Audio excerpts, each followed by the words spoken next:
오늘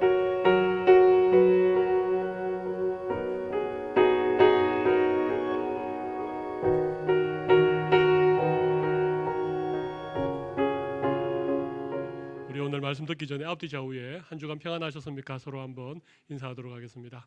한 주간 평안하셨습니까? 네. 네. 이렇게 한 번 더 인사하겠습니다. 모든 것이 하나님의 은혜입니다. 이렇게 한번 인사하겠습니다. 네. 오늘은 한 해 동안 베푸신 하나님의 은혜를 기억하고 우리 하나님께 다함이 없는 감사로 예배하는 추수감사 주일입니다. 이 추수감사 주일이 언제 시작되어졌는가 여러분 잘 아시겠지만 1620년경에 영국에서 믿음의 자유를 찾아서 메이플라워호라고 하는 배에다 몸을 싣고 거의 한 2달 넘는 긴 항해 끝에 이 신대륙 미국 땅에 첫 발을 내디뎠던 청교도들, 이 청교도들이 그의 겨울에 혹독한 추위와 그런 굶주림과 그 고통들을 뱉어내고 겨울을 지나는 동안 한 반수 이상이 죽었다는 그런 역사적 기록도 있지요. 그 다음에 봄이 되었는데 주변에 있던 인디안들의 도움을 받아 파종을 한 거죠. 옥수수를 심고 그 척박한 땅에 봄이 지나고 여름이 지나고 가을이 왔을 때 그 심은 그 곡식들이 열매를 맺고 추수를 하게 되어서 너무너무 감사한 마음으로 이렇게 하나님 앞에 감사 예배를 드렸던, 주위의 인디안들도 초청하고 또 먹을 것이 없으니까 사냥을 나갔다가 칠면조를 잡아서 그것으로 요리를 하고 많지 않지만 넉넉하지 않지만 추수한 곡식들을 하나님 앞에 드리며 감사를 드렸던, 이게 추수감사절 생스기빙 데이의 시초입니다. 그 이후로 많은 이 신앙인들이 이 추수 때가 되면 하나님을 절기를 정하고 그렇게 예배하는 전통들이 시작되어진 거죠. 그러나 사실 이 청교도들이 미국에서 처음 드렸던 추수감사절 예배, 그것이 처음은 아닙니다. 성경 말씀에 보면 구약의 레위기 23장이라든지 또 신명기 14장에 보면 이스라엘 백성들에게 하나님께서 명령하신 것이 있습니다. 가나안 땅에 정착하여서 그곳에 농사를 짓고 첫 수확을 거두었을 때 그 첫 수확의 열매를 하나님 앞에 드려서 하나님께 감사의 제사를 드려라, 그렇게 말씀하셨습니다. 첫 수확을 드릴 때 시작한 감사가 마지막 추수를 끝내고 축소한 곡식을 창고에 드리는 그 수장절이라고 하는 절기를 통해서 하나님 앞에 이런 추수감사의 제사를 드리게 된 것이죠. 어떻게 보면 이 땅을 살아가는 하나님의 백성들이 이른 비를 내리시고 늦은 비를 주시고 햇빛과 공기를 주시는 그 하나님의 은혜를 기억하고 한 해 동안 베푸신 그 감사의 제목들, 하나님의 은혜들을 우리 기억하면서 하나님 앞에 좀 절기를 정하고 감사 예배를 드리는 건 너무 당연한 일이라고 생각합니다. 오늘은 2017년 추수감사 주일입니다. 올 한 해를 돌아보면 하나님의 은혜가 참 많았음을 고백하지 않을 수 없습니다.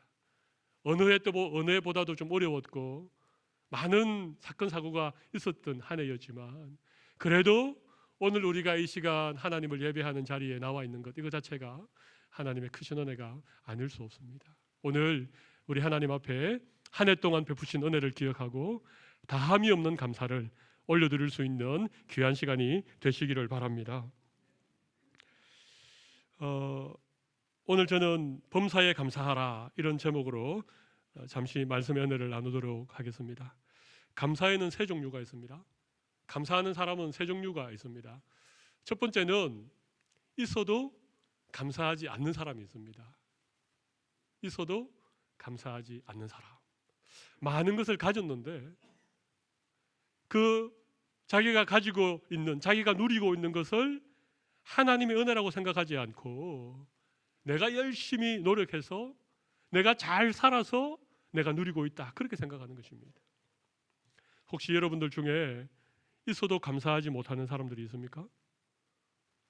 두 번째 종류의 사람은 있어야 감사하는 사람이 있다는 것입니다. 있어야 감사하는 사람.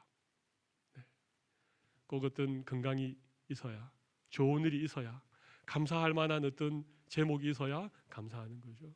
어쩌면 우리 모두가 이 두 번째 부류에 해당하는 사람이 아닌지 모르겠습니다. 있어야 감사하는 사람. 있어도 감사하지 못하는 사람보다는 있어야 감사하는 사람이 조금 더 나아 보입니다. 그러나 하나님이 진짜 원하시는 감사는 없어도 감사하는 사람입니다. 오늘 예배하는 우리 모든 성도님들은 없어도 감사할 수 있는 그런 감사의 사람들이 꼭 되시기를 바랍니다. 하박국이라고 하는 선지자가 이런 고백을 했죠. 무화과 나무 잎이 마르고 감람나무 열매 없고 포도나무에 소출이 없어도 논밭에는 식물이 없고 우리에는 양이 없고 외양간에는 송아지가 없어도 그다음 뭡니까? 나는 여호와로 인하여 즐거워하고 내 구원의 하나님을 인하여 기뻐하리로다. 없어도 하는 감사.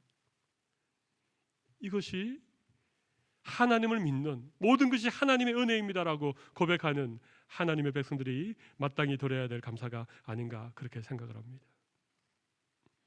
돈이 좀 없어도 굶지 않은 것을 감사하고 좋은 직장에 다니지 못해도 건강한 것에 감사하고 이렇게 감사할 것을 찾아서 드리는 감사가 진정한 의미의 감사가 아닌지 모르겠습니다. 우리 성도들이 혹 기억할지 모르겠습니다. 불의의 교통사고로 전신에 화상을 입고 죽음의 고비를 여러 번 넘긴 끝에 회복을 하고 그 회복한 몸으로 곳곳에 다니면서 간증하는 자매, 이지선 자매라고 하는 자매를 아시죠? 아마 이 지선 자매의 간증은 여러분들 들어보신 일이 있을 것입니다. 그런데 그 어머니가 이런 간증을 하는 것을 제가 들었습니다.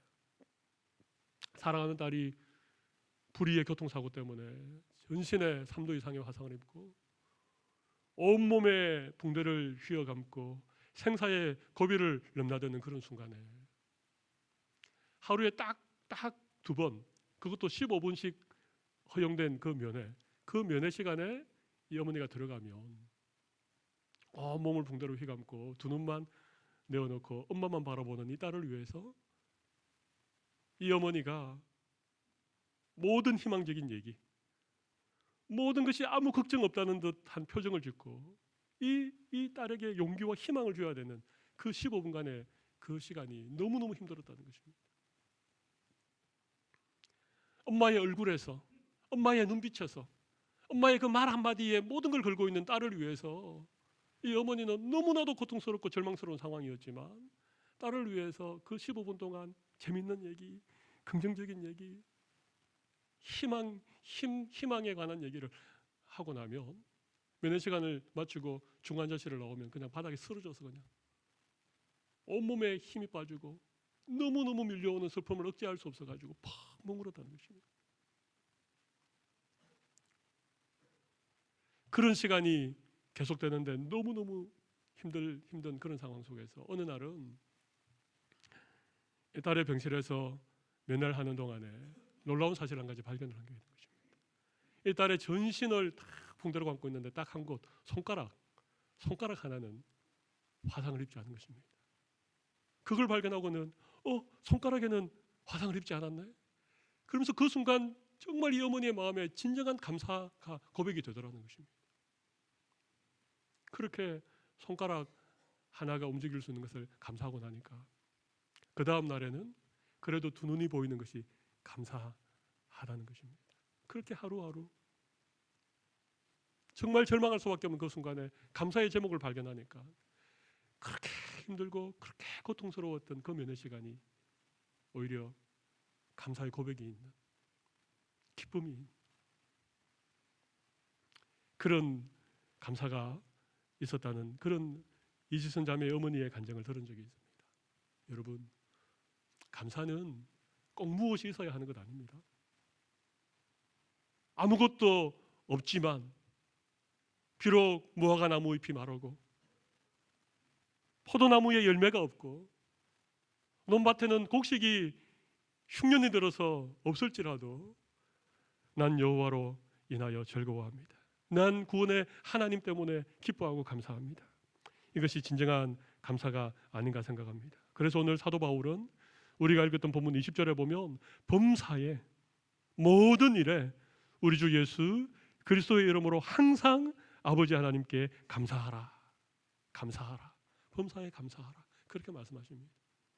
범사에 감사하라. 이는 그리스도 예수 안에서 너희를 향하신 하나님의 뜻이니라. 데살로니가전서 5장 18절 19절에 우리가 너무 잘 아는 말씀 있지 않습니까? 범사에 감사하라. 그런데 감사가 참 잘 되지 않는 것 같습니다.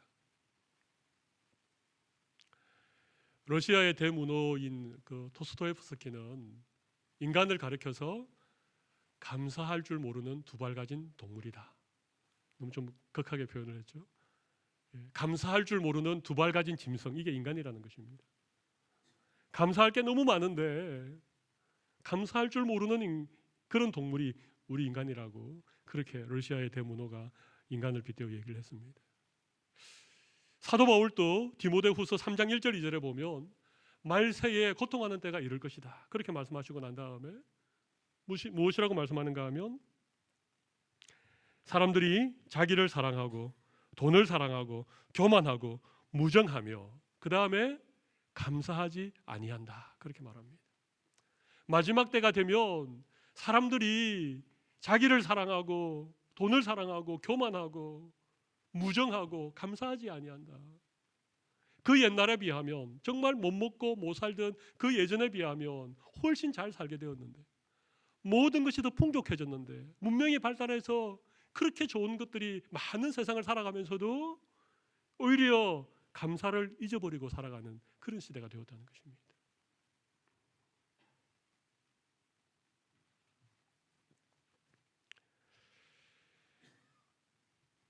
오늘 사도 바울이 에베소서 5장 20절에 또 데살로니가전서 5장 18절에 범사에 감사하라. 범사에 우리 주 예수 그리스도 이름으로 항상 아버지 하나님께 감사하라. 이 말씀을 통해서 오늘 우리가 어떻게 감사할 수 있는가에 대한 말씀을 조금 더 구체적으로 생각을 해보기로 원합니다. 여기 오늘 본문에도 범사에 이런 말씀이 나오죠. 범사가 뭘까요? 헬라어로 범사는 엔판티입니다. 엔판티, 모든 것, 그런 의미죠. 근데 이 범사는 세 가지 의미로 좀 해석을 해볼 수 있습니다. 첫 번째는 범사라는 것은 어떤 환경에서든지, 다시 말하면 모든 형편 가운데 감사하라, 그런 얘기입니다. 범사가 뭐라고요? 모든 환경 가운데 감사하라. 어떤 형편에 있든지 감사하라, 그런 의미입니다. 우리가 잘 아는 얘기 하나 있죠. 어떤 엄마에게 아들이 둘이 있었습니다. 큰 아들은 집신을 삼아서 장사를 하고 막내는 뭘 팔았죠? 우산을 팔았습니다. 근데 이 엄마가 비가 오면 큰 아들 걱정. 왜? 집신은 이 맑은 날 신고 다니니까.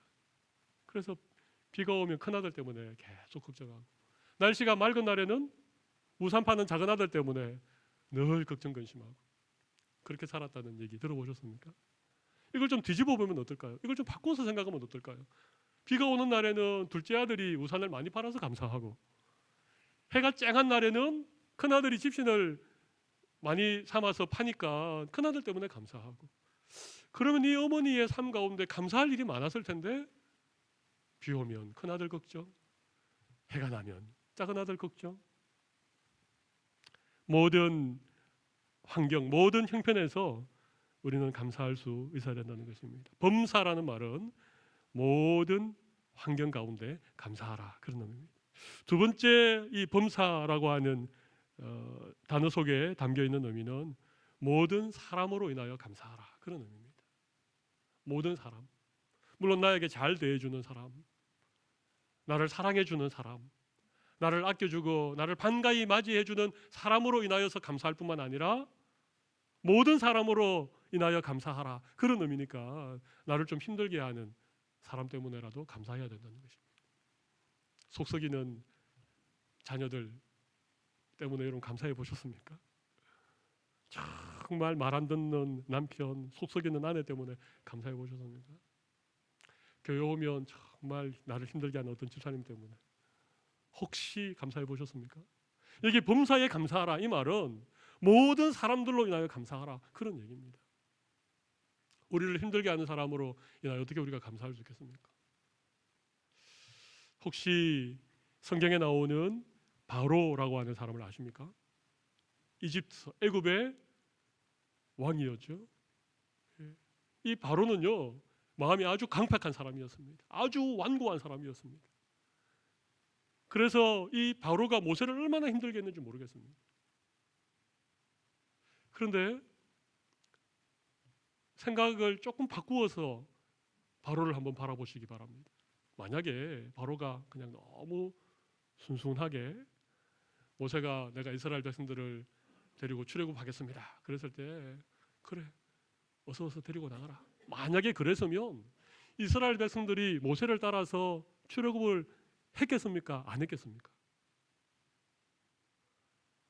아니 40년 동안 사라졌다가 어느 날 수염을 휘날리는 초로의 나이에 지팡이 들고 나타나서 하나님이 나를 너에게 보내셨다. 나를 따라서 애굽을 떠나 하나님이 약속한 가나안 땅으로 가자. 그랬으면 이스라엘 백성들 가운데 과연 몇 명이나 모세를 믿고 따라 나섰겠습니까? 하나님이 모세를 불렀을 때 모세가 저는 아닙니다. 저는 갈 수 없습니다. 아니다, 내가 너와 함께 하겠다. 가라. 그러니까 하나님, 저는 입술이 둔한 자고 혀가 뻣뻣한 자입니다. 저는 말을 잘 못합니다. 저 말고 다른 사람을 좀 보내시죠. 이랬더니 하나님이 약간 화를 내시면서 그래, 너에게 말 잘하는 형 아론이 있지 않느냐. 내가 아론을 너의 대변자로 세워줄 테니까 가라. 하나님이 억지로 모세의 등을 떠밀어서 모세가 바로 앞에 가는 것이죠. 성경을 잘 읽어보면 모세가 바로 앞에 가서 바로와 함께 바로에게 이스라엘 백성들을 보내달라고 얘기하는 그 출애굽기의 기록을 잘 읽어보면 처음에는 모세가 전면에 나서지 않습니다. 정말 말이 어눌했던 것 같습니다. 아론이 대변자 역할을 합니다.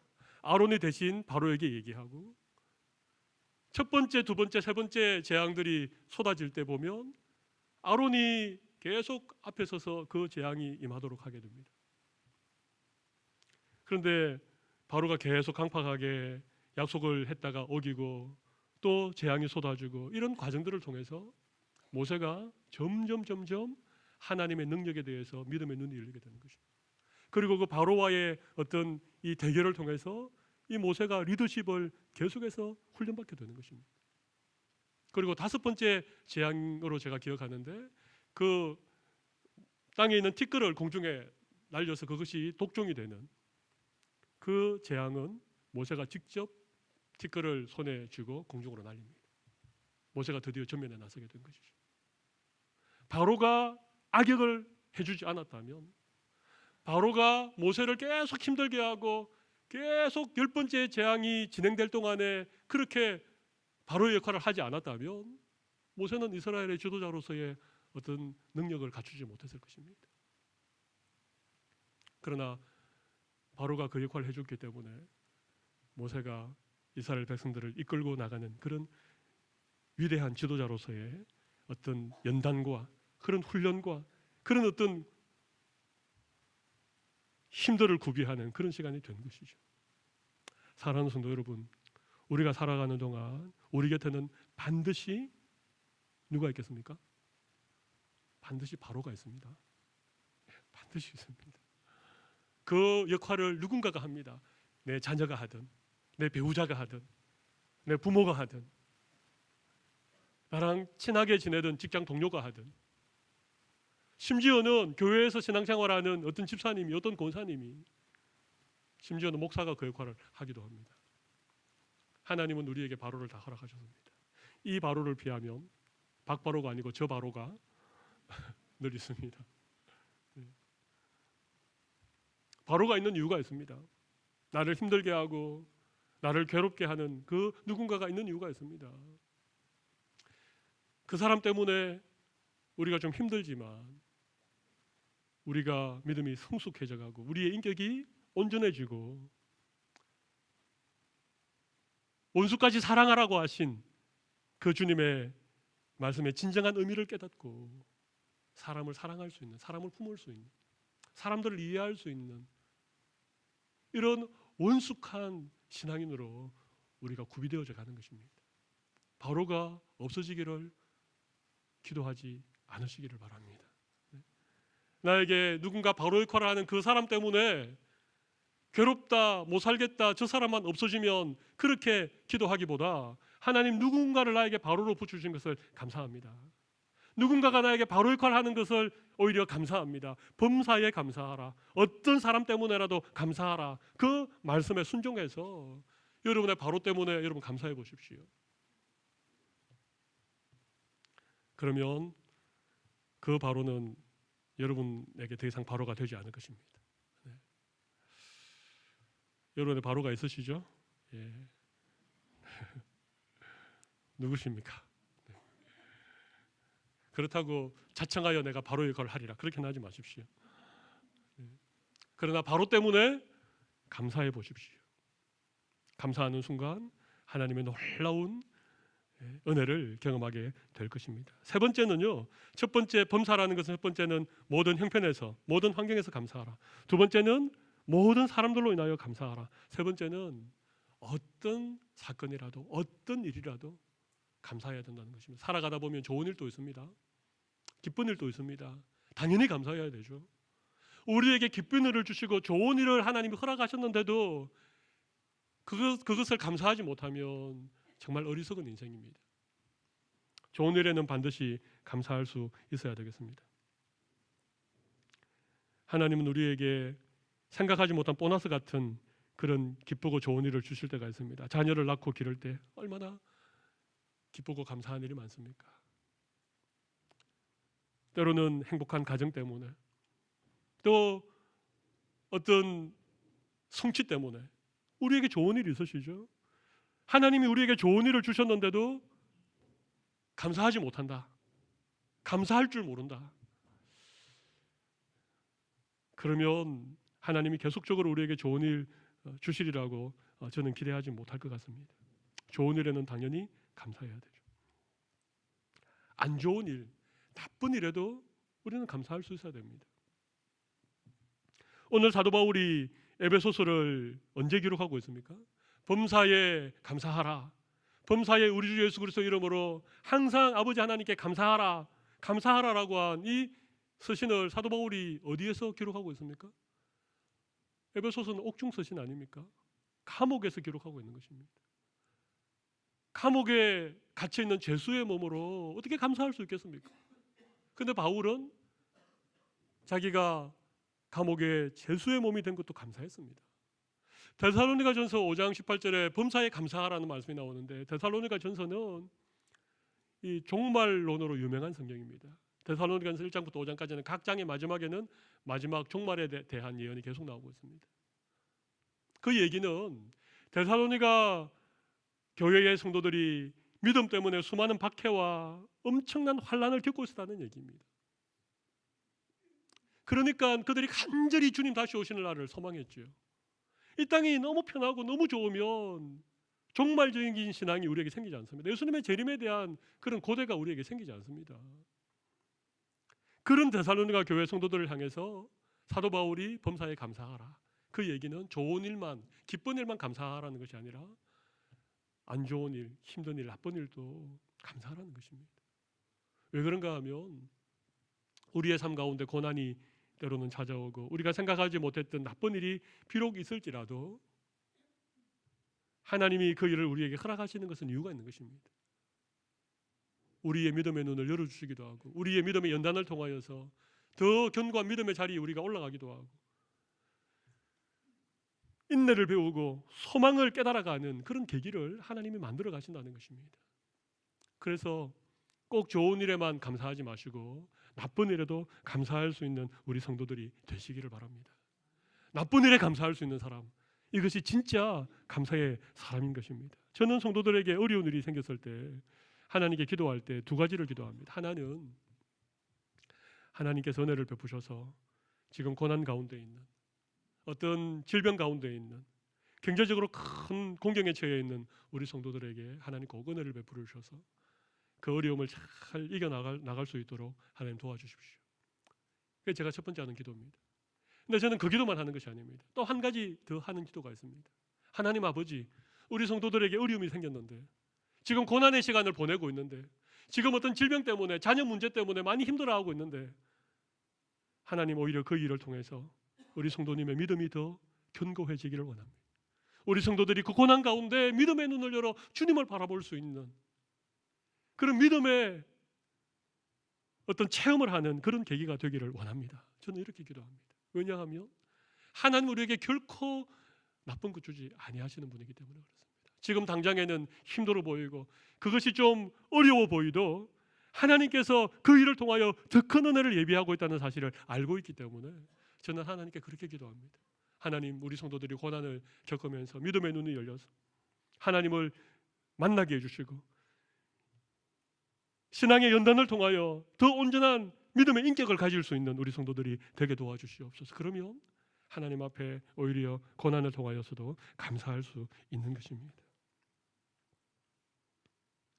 오늘 우리가 읽었던 본문 20절에 보면 우리가 범사에 감사할 수 있는 힌트가 나오고 있습니다.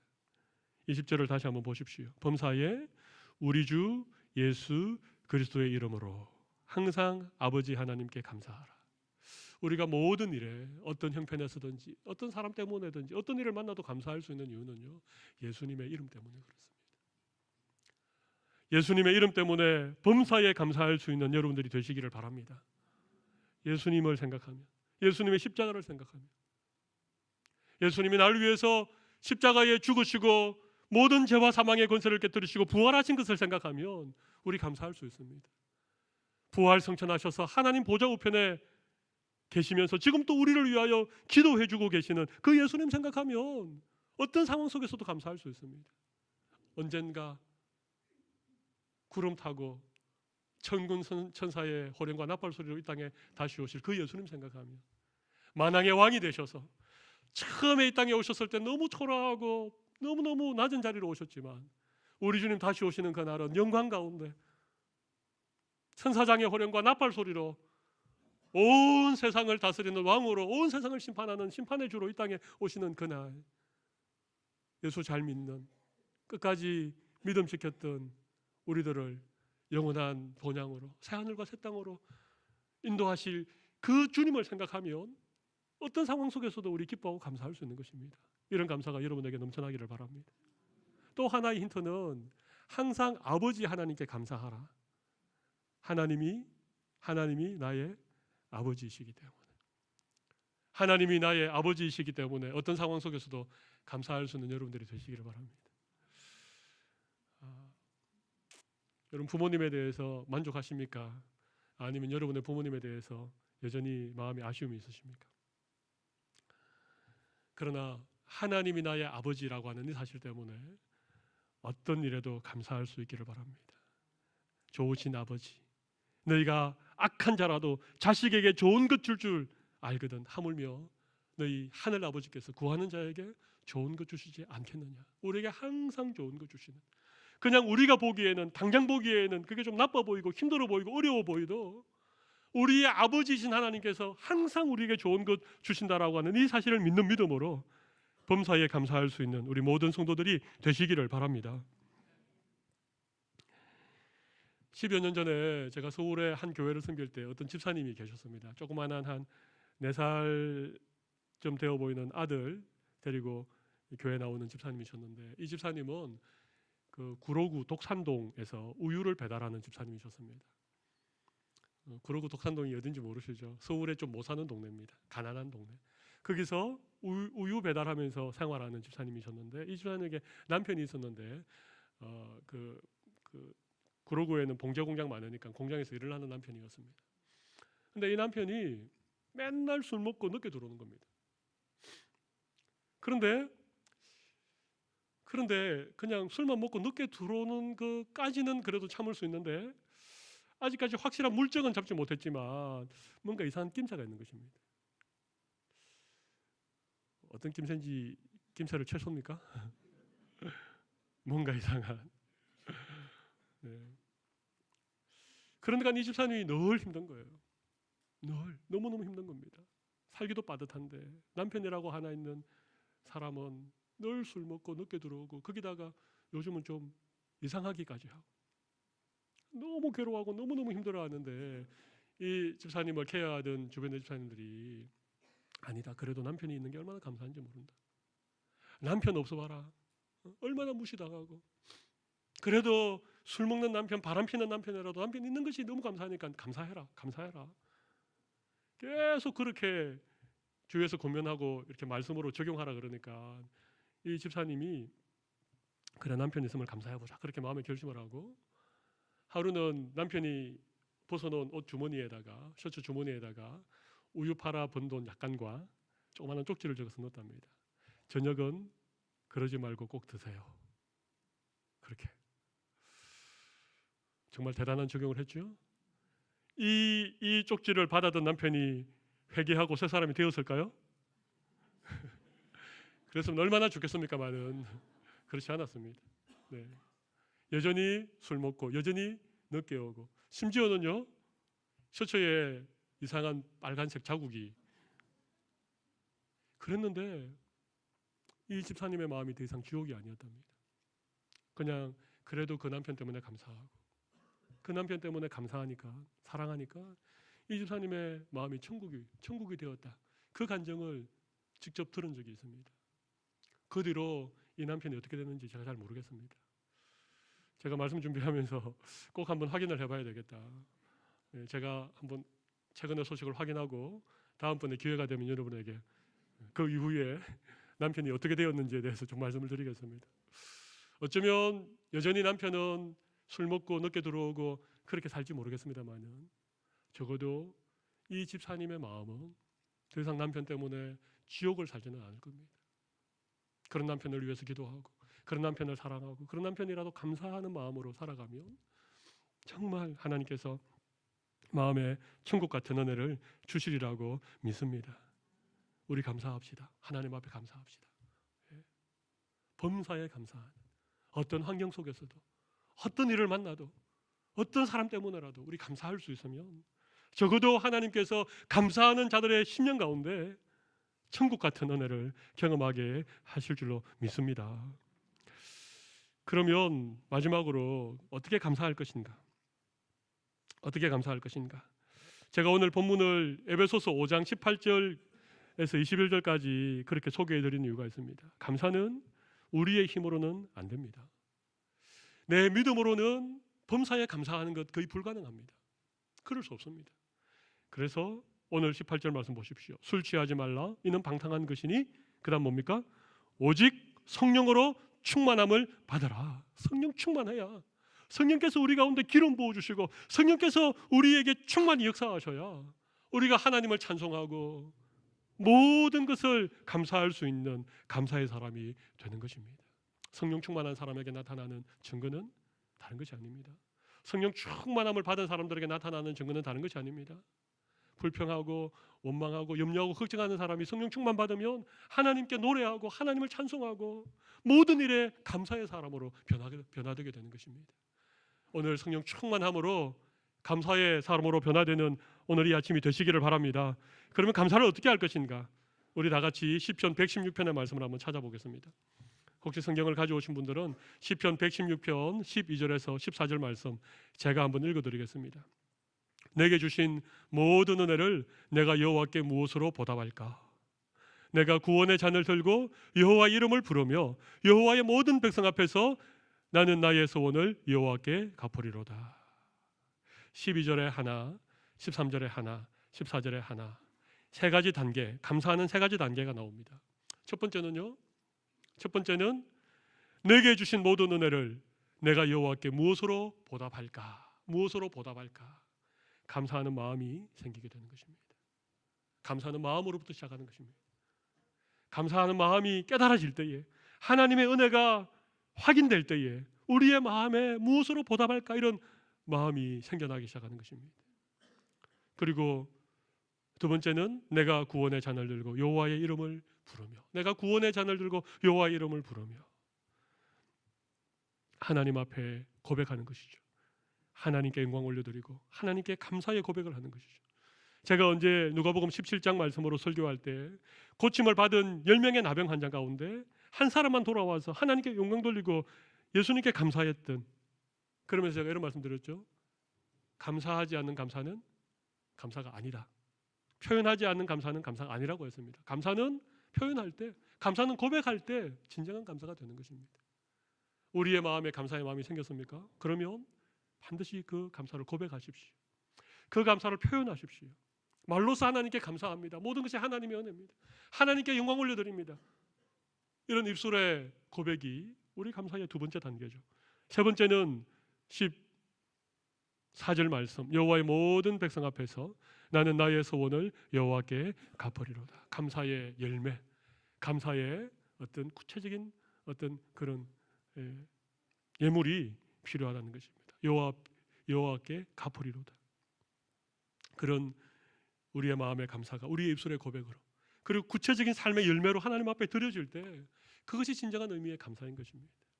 오늘 우리 추수감사주일에 우리 많은 성도들이, 거의 대부분의 성도들이 한 해 동안 베푸신 하나님의 은혜를 헤아려 보고 하나님께 감사의 고백을 담아서 귀한 예물을 하나님 앞에 준비하여 드렸을 것입니다. 이 예물이 하나님 앞에 정말 향기로운 예물이 될 수 있도록, 우리 하나님이 기뻐 받으시는 그런 예물이 될 수 있도록, 여러분의 삶의 감사의 열매가 될 수 있도록 하나님이 축복해 주시기를 간절히 바랍니다. 감사는 베푸신 은혜에 대한 감사뿐만 아니라 감사는 씨앗이라고 했습니다. 여러분들이 올해 감사의 씨앗을 심으면 내년에 2018년도 추수감사주일에는 더 풍성한 감사로 하나님 앞에 영광 올려드리는 그런 귀한 은혜가 우리 모든 성도들에게 넘치기를 간절히 바랍니다. 이 시간 가슴에 손을 올려보십시오. 눈을 잠시 감고 한 해 동안 베푸신 하나님의 은혜를 다시 한번 헤아려 보시는 시간을 가지면 좋겠습니다. 그리고 조용히, 크게 소리 내지 않으셔도 됩니다. 조용히 여러분의 마음에 있는 감사를 입술로 표현해 보십시오. 하나님 감사합니다. 그렇게 감사의 기도를 이 시간 올려드리도록 하겠습니다. 같이 한번 기도하겠습니다.